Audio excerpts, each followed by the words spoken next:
Eu quero falar sobre Elias. Todo mundo conhece a história de Elias. Elias era um profeta que uma certa vez mandou que descesse fogo dos céus e queimou 400 profetas de Baal. Elias, para a sua época, era muito conhecido. Mas depois que Elias fez tudo isso, ele recebeu uma ameaça de uma mulher. Todo mundo conhece a história. Ele recebeu uma ameaça de Jezabel. E o que Elias fez? Ele se foi para o deserto. Ele tomou a atitude de ir para o deserto, pedindo para si a morte. Deus enviou um anjo, deu pão, deu água para ele. Ele caminhou mais 40 dias, mais 40 noites, e aquela comida não foi suficiente, e ele se enfiou-se dentro de uma caverna. E não foi fácil para tirar Elias da caverna. E não foi fácil, por causa de uma ameaça, de uma mulher. Elias começou a ter sentimento de autopiedade e ficou dentro daquela caverna, e Deus tremeu a terra. Elias não saiu da caverna. Deus fez várias coisas para chamar a atenção de Elias. Enviou um ciclone bomba que quebrava as penhas. Elias não saiu da caverna. Aí Deus chegou no silêncio, num sussurro. Mas só que Deus, ele disse: o que tu está fazendo aí, Elias?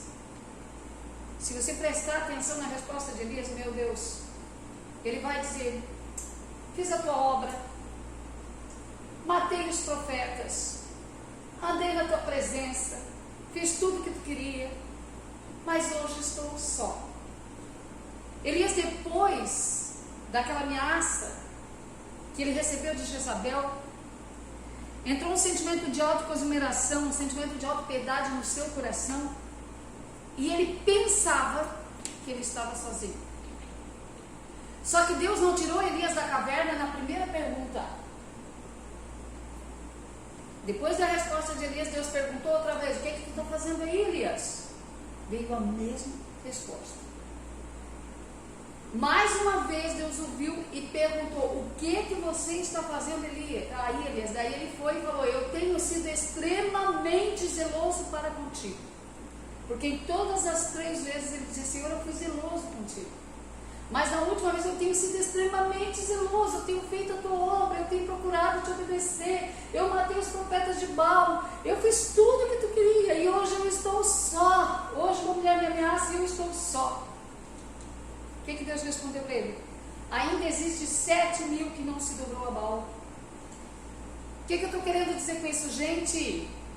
Às vezes o que nós ouvimos, nós temos que prestar muita atenção naquilo que nós ouvimos, naquilo que nós escutamos, e não deixar que isso entre na nossa alma.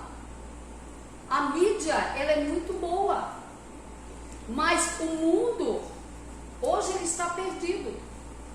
Eu imagino, tá? Porque tem um monte de gente pregando sobre salvação. Sim, é a vida de Jesus, sim, a volta de Jesus está muito próxima. Mas a gente sabe que esse é só o princípio das dores. Se no princípio das dores as pessoas estão assim apavoradas, estão tremendo de medo, o que elas vão fazer se realmente vir as dores? Como a igreja vai se portar se realmente a coisa apertar? Muitas pessoas fizeram o que Elias fez, se afastaram, foram para a caverna. Elias tinha pessoas que ele liderava, tinha vários profetas que o seguiam, mas ele não se importou com ninguém. Ele simplesmente olhou para o que ele estava sentindo, com o medo que estava no seu coração, e foi para dentro de uma caverna. Ele ficou preso dentro das suas emoções, se achando um coitado, se achando nada, se achando que estava sozinho. Isso eram os pensamentos de Elias, eram os sentimentos que ele tinha em sua alma. E o que Deus disse? Não, tu não acabou ainda, sai daí, tu tem que ungir mais gente. Mas Elias só subiu na carruagem de fogo depois que venceu o medo interior. Ele teve que vencer tudo aquilo para poder sair daquela caverna. Ele teve que aceitar que ele tinha ainda uma estrada pela frente, para depois Deus levar ele numa carruagem de fogo. Nós, verdadeiramente, nós só vencemos quando nós aprendemos a lidar com os nossos sentimentos, quando nós aprendemos a lidar com os nossos medos, quando nós aprendemos a lidar com nós mesmos, quando nós vencemos o nosso eu interior. Porque muitas pessoas, na hora que apertou, desistiram da fé. Muitos líderes simplesmente se esconderam, entraram numa caverna de um apartamento, de um sítio, e dane-se o mundo. Muitas pessoas se esconderam, ficaram com medo, deixaram a covardia entrar no coração. Ei, a Bíblia diz que o mundo está na mão do maligno, o mundo jaz no maligno. Jesus falou isso, mas tem bom ânimo, eu venci o mundo, tenha bom ânimo. Ele venceu, e se ele venceu, nós somos mais do que vencedores. Nós não podemos simplesmente nos recuar, nos afastar, nos esconder, achando que estamos nos protegendo, achando que vamos ficar livres do vírus, porque o vírus está no ar. Se você tiver que pegar, você vai pegar dentro da sua casa. Se você tiver que pegar, você vai pegar onde você estiver. Aquilo que você tem medo vem sobre a sua vida. Aquilo que nós temos medo vem nos afligir. O diabo é um prato cheio para ele, esse vírus. Porque ele simplesmente está desestruturando todo o povo de Deus, desestruturando toda a igreja e afastando as pessoas da presença do Senhor. Por isso que Jesus falou, né? Quando vier o Filho do Homem, achará porventura fé na terra? Jesus fez essa pergunta. E se ele voltar? Quantas pessoas ele vai pegar dentro das cavernas? Quantas pessoas ele vai pegar escondidas, com medo? Quantas pessoas ele vai pegar se lamentando, com sentimento de autopiedade, achando que estão sozinhas? Nós não estamos sós, nunca estivemos. Quando Jesus ressuscitou e ele subiu aos céus, ele disse: eu não deixarei vocês sozinhos, enviarei o Espírito Consolador. O Espírito Santo está na terra, está ao nosso lado o tempo inteiro, está conosco o tempo inteiro. E é Ele quem trata o nosso coração, a nossa alma. É Ele quem tira o medo, é Ele que nos dá ousadia. É Ele quem tira todo o medo, todo o pavor do nosso coração. Mas para que Ele possa fazer isso, nós temos que dar liberdade a Ele, nós temos que deixar Ele entrar na nossa vida. Nós precisamos dizer: Senhor, me ajuda, Espírito Santo, me ajuda. Tira o medo, tira a insegurança. Você não está sozinho. Ainda existem 7.000 que não se dobraram. Ainda existem 7.000 pessoas que não se acovardaram. Ainda existem 7.000 de pessoas que estão orando. Existe muito mais que isso, que estão clamando, que estão repreendendo essa praga. Não interessa se ela assolou o mundo. Não interessa se foi criado em laboratório, não interessa. O que interessa é o tamanho do teu Deus. Se você fazer um problema grande, ele vai se tornar maior que Deus. É a tua forma de ver Deus. Se ele for grande para você, ele será grande na sua vida. Se o vírus ser grande para você, ele se tornar um problema, ele vai se tornar um problema muito grande na sua vida. Ele vai aniquilar a sua fé. Ele vai deixar você desesperado. Agora você imagina se você fosse Ezequias. Ezequias, Deus enviou um profeta que chegou nele e disse assim: escuta aqui, tu vai morrer. Prepara a tua casa porque tu vai morrer. Se você ouvisse essa palavra de Deus, prepara, arruma a tua vida porque tu vai morrer, o que você faria? Você ficaria desesperado? Ou você faria o que Ezequias fez? Ezequias simplesmente virou o rosto para o lado e disse: Senhor, eu tenho andado na tua presença com integridade. Quer dizer, em nenhum momento eu me afastei da tua presença, em nenhum momento eu me desviei dos teus caminhos. Eu tenho andado contigo, Senhor, com integridade de coração.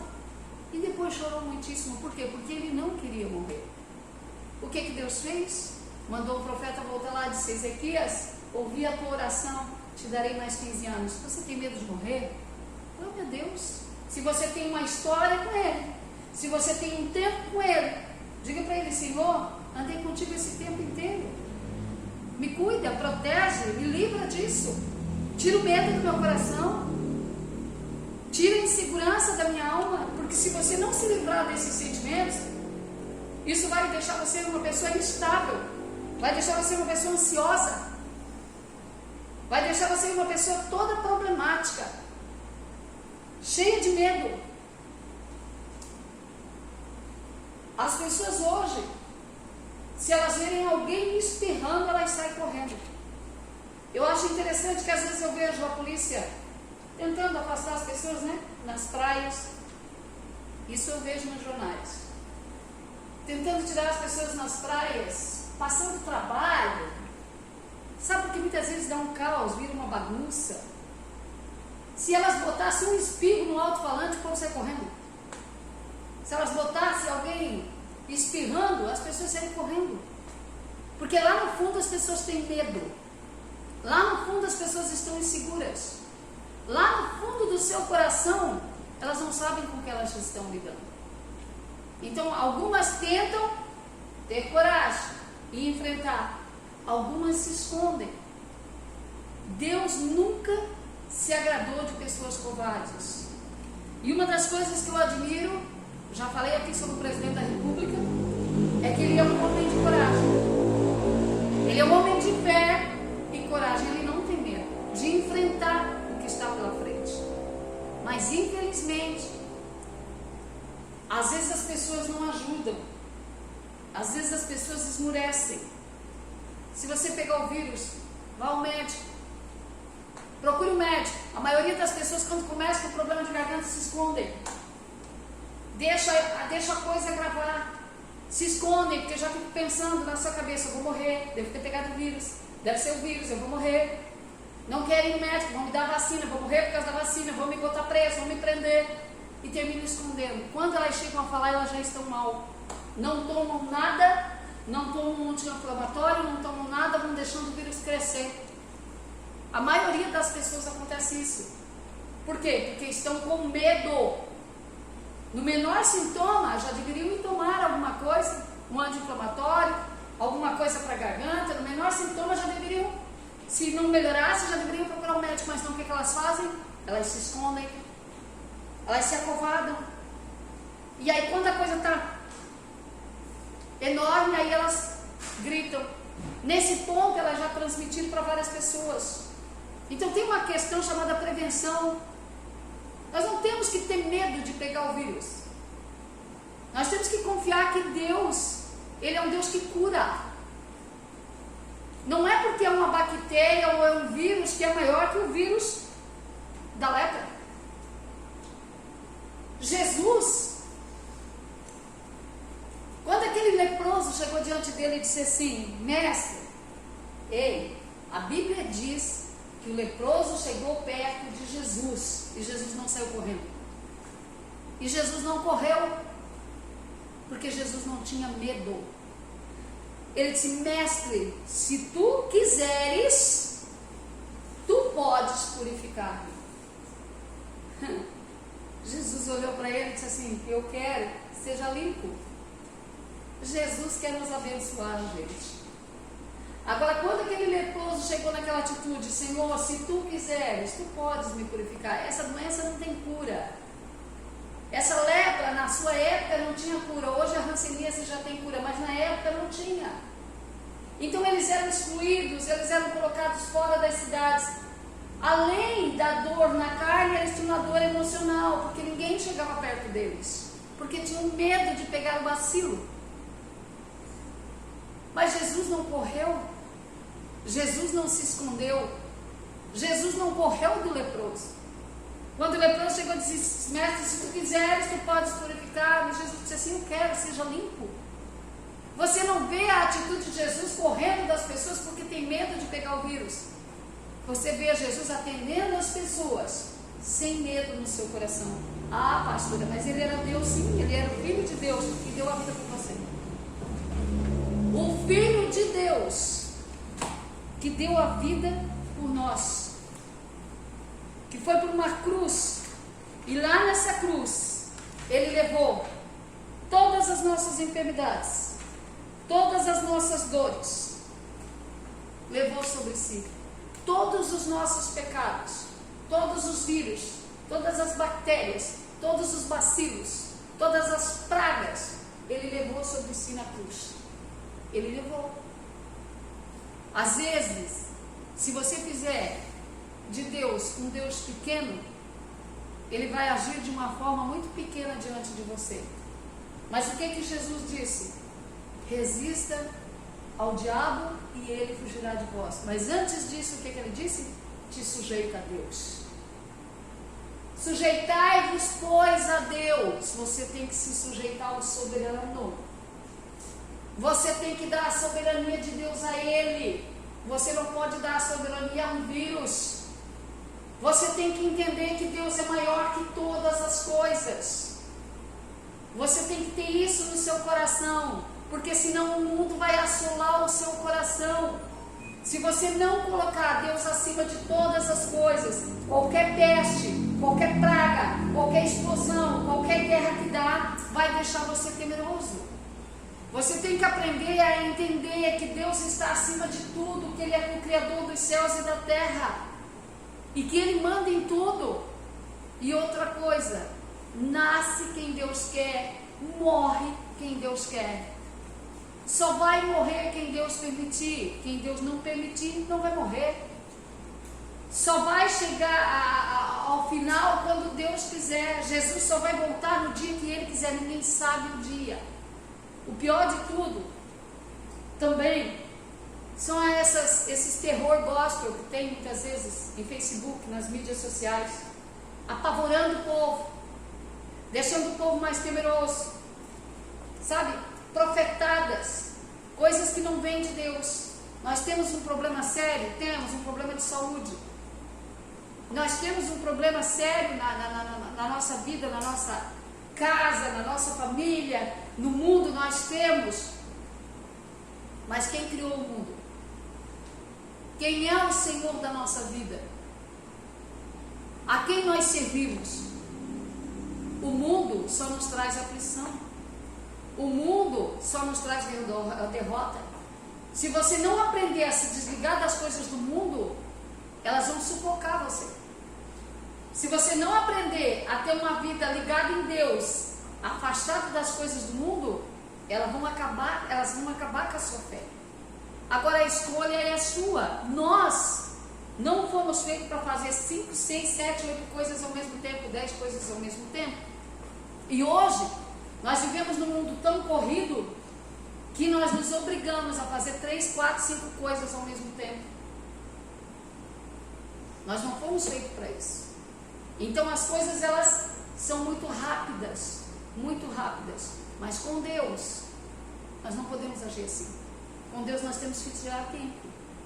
Com Deus nós temos que tirar aqueles momentos, aqueles minutos, aquele tempo, aquela hora. Nós temos que chegar diante dele. Com ele não funciona em um clique.